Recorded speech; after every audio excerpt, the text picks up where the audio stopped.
Bonjour tout le monde, ici Madame Gauthier. Aujourd'hui, je te fais une vidéo sur les homophones A et A accent. Donc, c'est une révision puisque tu as déjà eu une vidéo sur ça, mais aujourd'hui, on va voir deux homophones, le A et le on et on. Donc, on va commencer avec le A et A.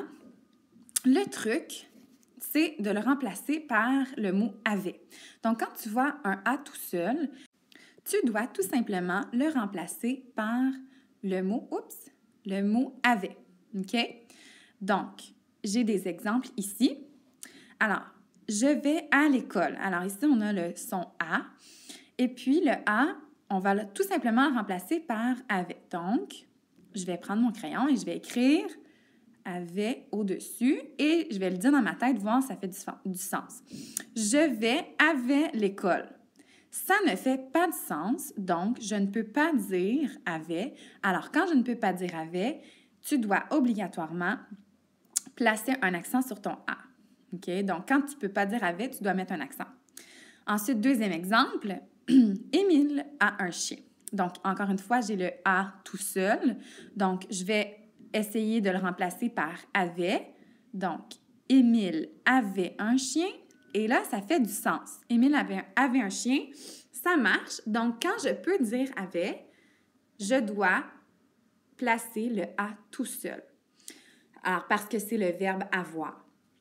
Donc, ici, il faut que tu fasses attention parce que si tu as un tu au lieu de Émile, par exemple, si c'était la phrase « tu as un chien », là, ici, tu dois l'accorder en conséquence parce qu'avec le « tu », ça prend un « s », donc c'est « as ». Mais c'est seulement avec le « tu ». Le reste du temps, c'est « a » tout seul ou « a » avec accent. Donc, le truc, c'est de placer le « avait », de le remplacer par « avait ». Deuxième homophone, et celui-là, il est nouveau, c'est le on-on. Alors, il y a deux façons d'écrire on. Il y a le on ou le ont. Donc, quand tu entends le son on, ben pas en fait le son, mais le mot on dans une phrase, alors tu as deux façons, on ou ont. Le truc, c'est encore la même chose, mais cette fois-ci, c'est au pluriel. Donc, tu dois le remplacer par avait, A-I-E-N-T. Donc, on essaie. On a mangé de la crème glacée. Donc, je vais remplacer mon on par avait. Alors, j'y vais, donc avait. Et là, je le dis dans ma tête pour voir si ça fait du sens. Donc, avait à manger de la crème glacée. Eh bien, ça ne fait aucun sens. Donc, je dois obligatoirement placer mon on. Donc, quand tu ne peux pas dire avait, c'est on. Ensuite, deuxième exemple, ils ont eu peur. Alors, encore une fois, j'ai le mot « on » qui se place dans ma phrase. Et là, je me pose la question, est-ce que je peux le remplacer par « avait ». Donc, j'écris « avait » au-dessus de « on ».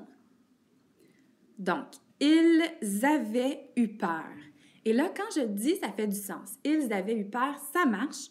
Donc, quand tu peux dire « avait » à la place, tu dois, en fait, mettre O-N-T et non O-N.